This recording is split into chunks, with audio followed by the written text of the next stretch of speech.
Welcome to the Conservative Voice Network, where tradition meets truth. Unfiltered news, bold opinions, real American values. Join the movement. Speak up. Stand strong. The House of Representatives passed the Safeguard American Voter Eligibility Act on April 10th.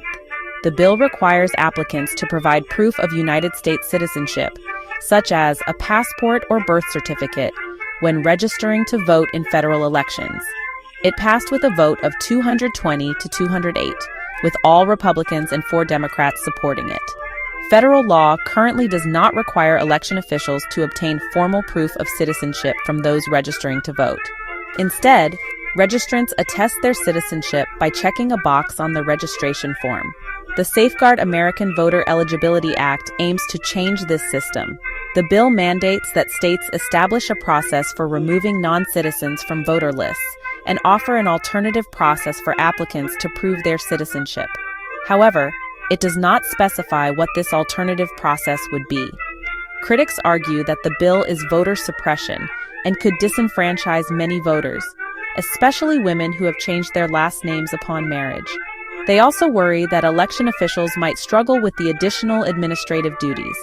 Proponents say the bill is necessary to ensure that only eligible citizens can vote.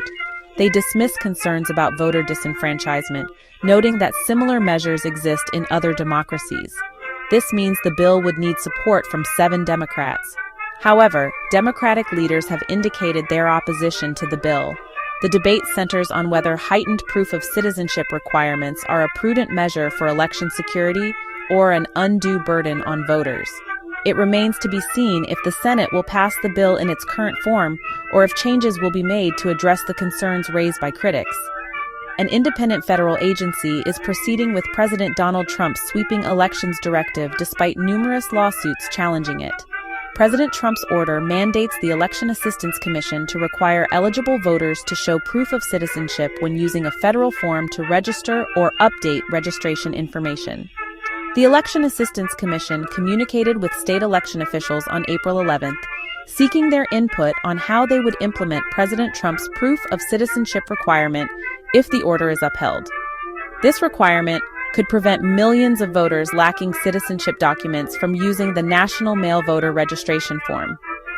Several voting rights organizations have urged the Election Assistance Commission not to comply with President Trump's directive, arguing that the president lacks the authority to direct its actions.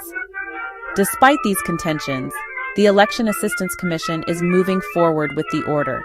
The Trump administration contends that a preliminary injunction against the executive order is unnecessary because no measures have been implemented yet. However, the Democratic Party argued that the Election Assistance Commission's letter to election officials is evidence of the order's implementation.